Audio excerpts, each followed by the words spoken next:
Hi, I'm Ann Quinn, and I am at Penn State Erie, the Barron College, and I am going to answer a few questions about using Media Commons in my class.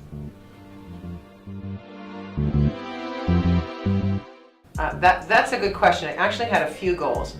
One was in that class, I wanted the students to work in a small group and prepare an assessment of what they had done. So the video project was a much better way of doing, in my opinion, a much better way to do a final presentation than a PowerPoint or an oral presentation where the students all stand in front that we're all so used to. And it was very well received by the students. A second goal, which was definitely achieved by this, was for the students to have their specific sustainability initiative or what they chose to work on, to make that public. So they could create these YouTube videos and we would show them on our websites, we could show them on our digital whiteboards, and we have plans to expand their accessibility in the future.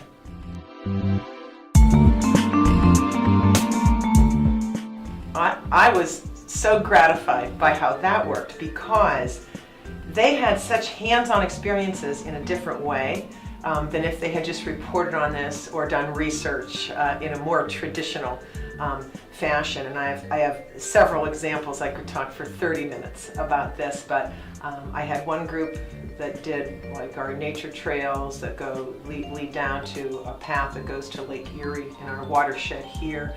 And they actually went and they actually took the trails, they took pictures along the way. It was just wonderful. I had one group that went to an inner city community garden and they worked on that. And some of them, I just saw one student just this summer, she's still working there. So they made those connections, they interviewed people from there.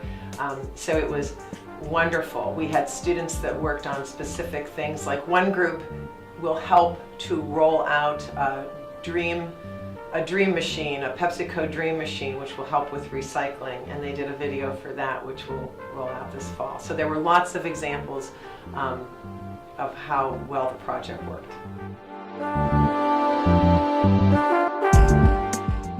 I couldn't have done the project without Media Commons, so there's no way to say that how invaluable they were. Some students who would have been like in my category had no ability. They could maybe like take a video with their iPhone. Some students had worked with things maybe in a past class or in their high school experiences. And some students had a lot of ability. It didn't matter because they were shown how to edit, they were shown how to use different techniques, and I believe that the end results were all much more professional. And I had students do little surveys just for me, just to ask them a similar question, and they really all got something out of it, no matter what their ability level going in.